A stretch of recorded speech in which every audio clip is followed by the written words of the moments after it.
suite à la disparition de Delphine Jubillard dans la nuit du 15 au 16 décembre 2020 à Cagnac-les-Mines, son mari Cédric n'aurait même pas cherché son épouse selon les enquêteurs.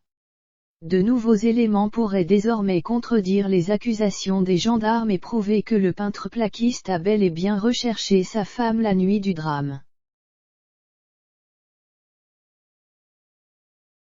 Considéré comme le suspect numéro 1 dans la disparition de sa femme Delphine Jubillard, Cédric avait été soupçonné par les enquêteurs de ne même pas avoir cherché son épouse à la suite de sa disparition. Les gendarmes avaient avancé cet argument après avoir analysé le podomètre présent sur le téléphone du peintre plaquiste de 34 ans. Celui-ci n'avait enregistré que 46 pas entre 3h et 4h du matin la nuit du 15 au 16 décembre 2020, date de la disparition de l'infirmière d'Albi.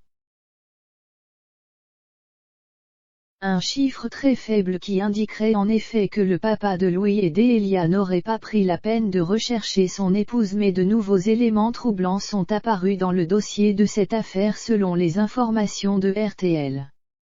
Tout d'abord, les enquêteurs n'ont pas précisé que le téléphone de Cédric était resté éteint de 22h08 à 3h53 et que ces 46 pas ont donc été effectués en 7 minutes.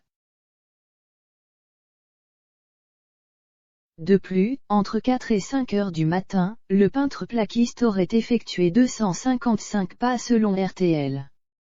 Pour rappel, Cédric Jubillard a appelé les gendarmes pour signaler la disparition de son épouse à 4h50.